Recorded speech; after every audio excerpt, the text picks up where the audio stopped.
Batcave. We got a new segment we're doing. It's called the top 100 games of all time according to Board Game Geek, and we're taking that list and we're going to play every one of them eventually, and we're going to tell you what we think about them. So then we're going to re-rate the list, and then probably at the end of every rating we're going to compile our list so far. And if you go back in some of our videos, you can already see we've already done some of the games on the list, such as Dead of Winter, Robinson Crusoe, maybe one or two other ones like that. So at the end of this video, we're going to compile our scores for all of those, in addition to this score for this one, and kind of start showing you our new 100 greatest games of all time according to us, and we'll compare them at the end of it. So this is going to be an adventure for us. We're going to have a lot of fun playing a lot of games that are supposed to be the best games of all time. The best. But apparently I went through this list and I have not played a lot of these games, and so I'm interested to see why they're the greatest games of all time, and I've never played these games. And a matter of fact, I only own less than a fifth of all the games that are on the list, which is kind of surprising to me. So hopefully I'll own all of them by the time it's over. And I understand this is a living list and it changes from time to time, but we're going to go with what the list is as of today, which is here in October of 2015, and then we'll change it up as we go along if this takes a long time to do so, and update you on the changes. But right now, today, we're starting smack dab in the middle of the list here. What was the number of it? This is actually all the way at 85 now. 85. This So it's is fallen a lot. one of the granddaddies that's been out there for a while. Right. We thought, why not? What better to start with than a game that's been around forever that we have never gotten around to reviewing? And Ticket to Ride, the original by Alan Moon, and I think it was 2004 Game of the Year or something. So it's what's that? 11 years. Yeah. A long time it's been around. So it's easy to see why it's fallen so far down the list. And there's actually two versions, I think, above it in the list, which we'll hit those as the time comes and shows the difference. So in traditional manner, we're going to review them in 4 categories of components, theme, gameplay, and replayability, and kind of talk about, if you will, the differences between this and, look at it in the light of greatest games of all time and why it should or should not belong on this list. Yeah. And we'll start over here on the end with... I'm actually going to cede it to Mike. I hate going last. I usually like to talk a lot more. But I think you really like this series of games. So I'm going to go with you because I think you're going to give a better, description of it. He does own all of them, I think. You own a ton of them. So I'm going to let you go. This is your baby almost. You go for it. Component? Yeah.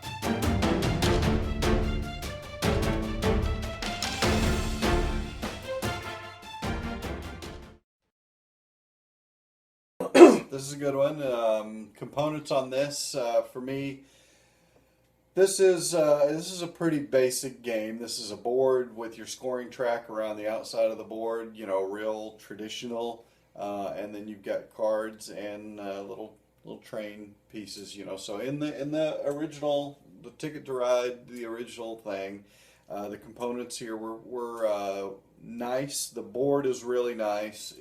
It's kind of a larger board, but you need that space because you're making your train lines, of course, and everything. So you need the space to put all your trains out there. But it's a well done board. It's a classic Americana style, as far as the artwork goes and everything. Turn of the century. Yeah, there you go, and I like that. Last century. And then you've got the your cards again. They stay true throughout, and they're good quality and everything. It's one of the flagship games for Days of Wonder for sure. And to me, the components are really well done, and they're nice throughout. So I'm going to give it a 7.5 on components.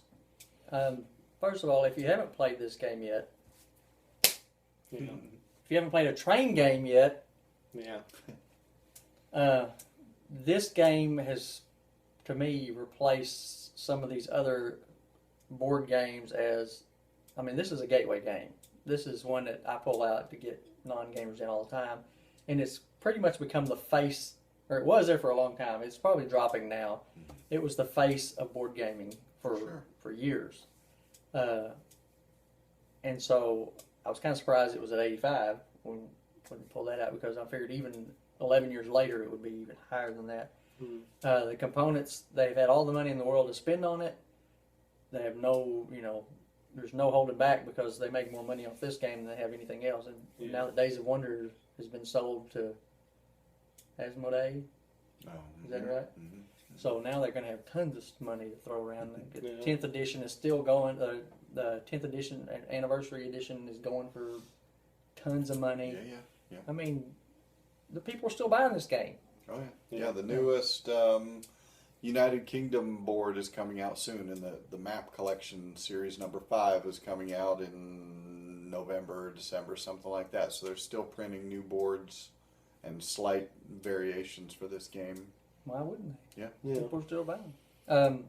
So that out of the way, the components are kind of like, to me, the standard of what components have got, have become in games. They're, the card stock, you kind of gauge it versus this one, the board size, the track, the artwork. Because it's a standard, I'm not going to give it a 10 because I think a lot of things in 11 years have improved on it. Right. Yeah. And I'm all about the number of components, but I'm going to give it a respectable 8 because I think this is just what other people look at to gauge how they're going to make their components a lot of times. So way up there with an 8. Nice. Yeah. I think component-wise, I get a lot of feel for this game according to the way the board looks and the specific. I mean, the components are only the board itself and maybe a counter. And then you've got the little train components, which are just like little rectangular shaped blocks. Plastic. And then your cards and stuff like that. Matter of fact, the one thing that I do count off sometimes, I think, aren't the cards, they're not card size. They're smaller. Yeah. It's good quality, but the cards you flip over to see what type of train you've got and the different cards or whatever. I'm not a big fan of small cards. I mean, I would have preferred a larger size, But the there's card no stock. writing on them. No, there's not. And they do the job really well. For some reason, though, every time I see a small card instead of a poker-sized card, I just feel a little chinsed out or whatever. There's probably something wrong. I've got a bad brain or whatever, Well, no, they address that in some of the later editions. Yeah. They give you the bigger size cards. I like to see a card stock, But as far as the map looks, it's not only serviceable, but you're right, it looks really good. It's beautiful. They didn't try to do anything weird with it. They didn't try to cartoon it up or do anything. I mean, it's got a Risk civilization that, settlers kind of, those traditional games, And like I said, if it weren't for the card stock, the size of it, and that's just a personal pet peeve of mine or whatever, But you're right. I mean, this is the kind of game, the components are simple, but they do exactly what they're supposed to do. Sure. They might have tried to do something weird or something to try to pull me in a little bit more, but I don't know what it could have been. Whenever I see this game, it's just got like such a pedigree, I'd almost say, It really does. that I'd be like, well, this is exactly what you need to play the game. This is what this kind of game should look like, It's kind of like the new, Risk used to be the Yeah, standard. and it's for games. weird, if it were combined like it was, if it were a lesser game, I might complain a little bit more about it not having more bells and whistles or whatever. Yeah. But whenever it's all in all a good game like this, I'm like, this is so. I don't know. Maybe I'm being more lenient or whatever, and I'm still only going to go like a 7.5. Higher than average, not out of the ballpark, not great. Because the components aren't anything great, but they're going to give you exactly what you need to play this game, and they're good quality. And, it's almost like if you try to do something else with the components, it might have taken away from other aspects of the game. So they give you just what you need to play, because it's not about having a fancier piece to represent your track. True enough. It's not something else I'm going to try to do fancy with this card to make it look like, because it's not about the components. It's about other stuff. It's about strategy, you know, and it's about gameplay or whatever. Yeah. So the components give you just what you need. Nothing great, but, you know, 7.5. So That's respectable. Yeah, I was right there with you. There you go to theme.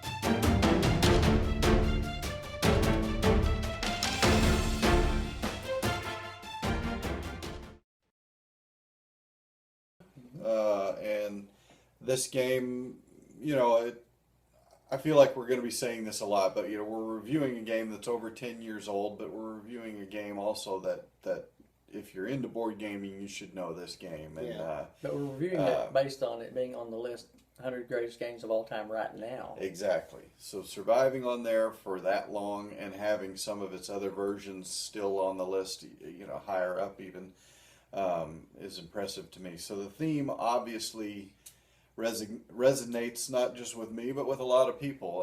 I think they could have gone some other directions with this. You know, and the game designer, he has another game that people like a lot. Some people like it even more. That's an airlines game. Airlines Europe is the same designer.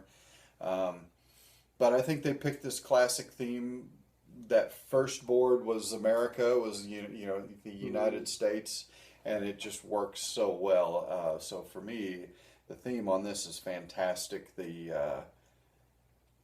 I don't happen to be, but if you're a train enthusiast, you know, if you're a train guy, you're probably loving it. But you know, to me, I just think it fits. It fits the style of game. It's kind of hard to describe it, but I think it works really well. And for all those reasons, I'm going to give it a nice 8.0 for my final score. Yeah, for theme, we have to look at it in relation to back then when it came out, because back then trains were it. Mm-hmm. And they were for a long time. I mean, you had, oh gosh, I don't even want to name all the train games that came out, but it seemed to be like zombie games for 10 years ago. Mm. And we've all gotten our fill of train games, so why is it still number 85 on the 100 games of all time? And it's because it's the standard for train games. It's kind of like, well, you might be able to get rid of all the other train games, but this one's the one that does everything right. And so for theme, I kind of liked the building the train thing. I wasn't ever a train kid. I never, built my own train tracks and stuff that much. But it's interesting. I wish they would have done more with the colonialism or the transcontinental railroad type feel. Like, I know there's not really a story to it, but put you in the moment, more turn of the century kind of stuff, rather than just here's some tickets, fulfill the tickets. But that being said, it's a good theme. It's definitely easy to comprehend what you're doing based on the theme. Sure. Yeah. And so I think I'm gonna come in again at an 8 with my theme, because everybody likes trains, right? Yeah. I think I went 7.5 on components. I think I'm going to stay the same. The theme is not what really makes this game for me. So I don't have a lot to say about it. I don't have anything really negative or anything really positive. The theme works well for this or whatever. You do get the idea that you're setting up train tracks and everything. And I do get the beginnings of American history and stuff like that. Really a good feel to it and everything. So I'm going to go 7.5. I don't have too much to say about the theme. It works well for this type of game, and good job. Yeah. That leads in the gameplay.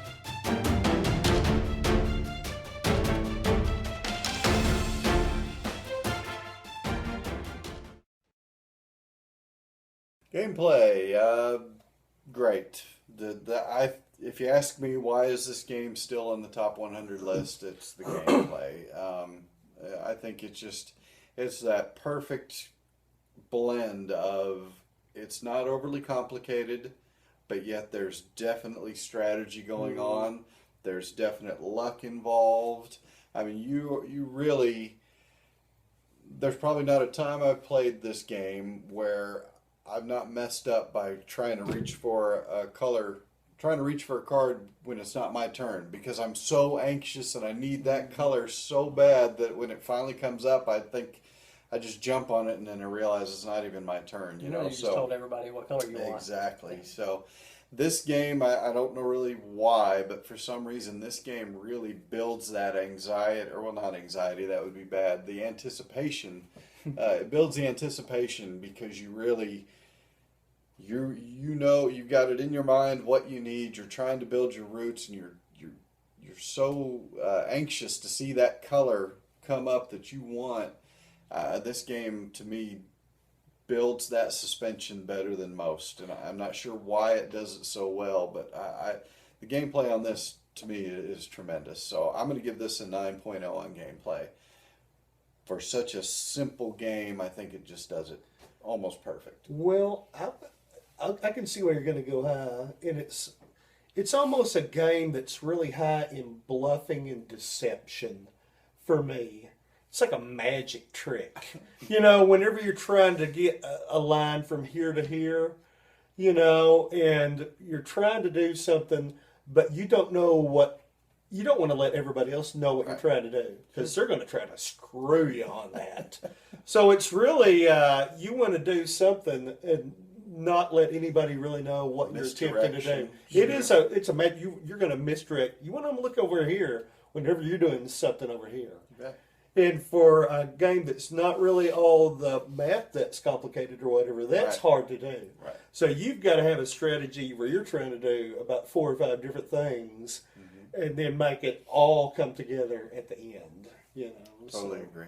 Like for gameplay, I think that it's got the feeling of, because maybe it's been around so long, you can tell by playing this game it's been play tested through the roof. Yeah. Like there's no hiccups. It's Right. it all is like gears. No matter how many people are playing, no matter how many people are new to the game, it seems like you're always getting the same level of anxiousness when you play the game. There's no, oh, this was easier because they've never played, I just rolled over them. Yeah. It just seems to be kind of like it's really well play tested, so that you always get the same feeling from the game when you play it. So the gameplay is the high point for me for the game, and I'm going to give it a 9. Well, I've already talked a little bit about what I enjoy about the gameplay. The strategy is high on this. You know, not the rules, but the strategy. Sure. And the misdirection and the bluffing, the deception. I dig that in a game like this. So it's not the highest I've seen, but it's pretty darn high. So I'm going to go like an 8.5 for gameplay. Because for a deceptively simple game, Very basic. ton of strategy in this.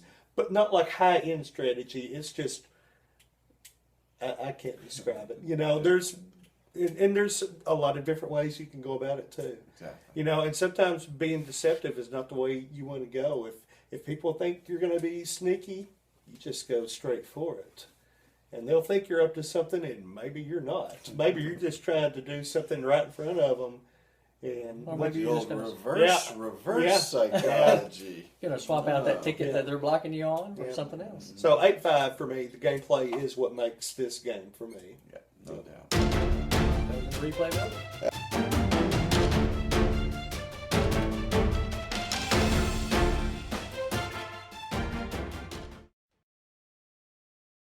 Absolutely, and I think the replayability is big on this. Maybe you could get a little tired of the maybe if you wanted to try to bring the plainness of it. I really like it. I think it's more classic, but some people might say it's just plain. But the replayability to me is really strong with this. You know, and we're just talking about the original edition, but there's expansions to this edition, and then there's whole other standalone expansions as well that we'll talk about when that time comes. But so, you know, you can add to this game as it is, but just replaying it standard for me is fun because, you know, the routes you're going to get are always going to be different, and that tension is always going to be there. There's more than one way to achieve your goal, but there's not unlimited ways, you know, so one player might block one path, another player might block your other path. You've still got an option, but are you going to be able to get that done before they get more points or before they block it, you know. So to me, this game plays with as much anticipation every time. So not quite as high as gameplay, because to me that's where this really shines, but close. So I'm going to give it an 8.5 on replayability. I'm going to give it high on replayability also, and I think it's not back-to-back replayability. I wouldn't want to play this immediately after playing it once, some games, but definitely you give it a week in between each play, and I'm ready to go again. And it seems to excel in the replayability of bringing new players to the board, because it is a gateway game. It's almost quoted as the standard gateway game amongst people talking about gateway games. Catan, Carcassonne, and Ticket to Ride is pretty much what they say, yeah. And so this is the game I use the most to bring non-gamers to the table, and I never leave them unsatisfied. They always enjoy, like, whoa, this is fun. How come we never done this? And then they, as a matter of fact, the last group I got to play it, went on to play Libertalia and Flashpoint, and I mean some other. Flashpoint's kind of a gateway game too, but I mean they were ready to go then. They try everything I bring now, so I'm going to give it a 9 because I think it is hugely replayable. Obviously, the last 11 years, and just taking the only thing I'm going to take away from it is it's not back to back replayable, but it's definitely replayable every time you bring it. Everybody wants to play it, no matter how many times they played it before. Yeah, I'm going to give it high, but not as high as you. I'm going to go 7.5.